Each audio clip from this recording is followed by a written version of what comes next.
Before the Indian Army can think about leaving Bangladesh, 93,000 Pakistani prisoners of war will have to be transported to India.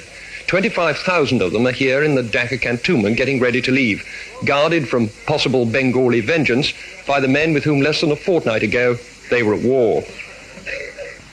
The Indian Army's Chief of Staff, General Sam Manekshaw, who's been paying a 2-day visit to his troops in Dhaka, says that at the moment some 3,000 prisoners of war a day are being taken out of the country.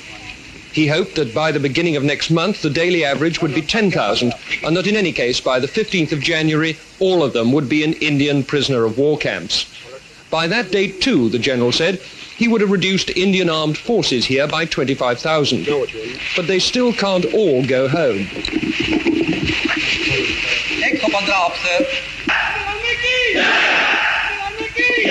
For one thing, they're the only agency in the area capable of seeing that the 10 million Bengali refugees now in India get safely back to Bangladesh.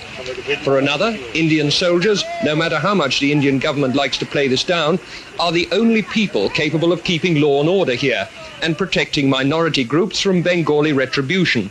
In addition, the army is safeguarding the lives of those Bengalis who ran the civil administration for Pakistan.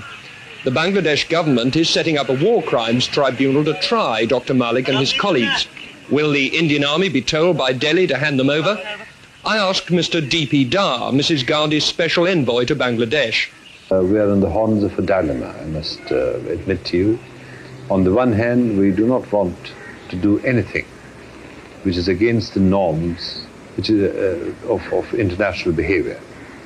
Nor do we want to do anything, on the other hand, which would even remotely impinge on the sovereign rights of the Bangladesh government and Bangladesh state. What does that mean in practice? Are you going to hand people over to a war crimes tribunal or not? That means, for the time being, that the position is being legally examined. As any victorious army would be, Indian armed forces are now deeply involved for the foreseeable future in the way this new country is going to develop.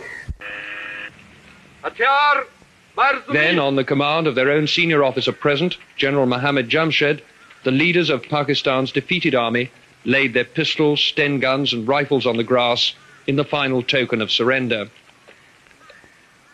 I asked the Pakistani Chief of Staff, Brigadier Baghir Siddiqui, what he'd felt about the ceremony. Well, it's all right. Part of the game, I suppose. It didn't cause you any qualms? Well, you know, you can understand our feelings.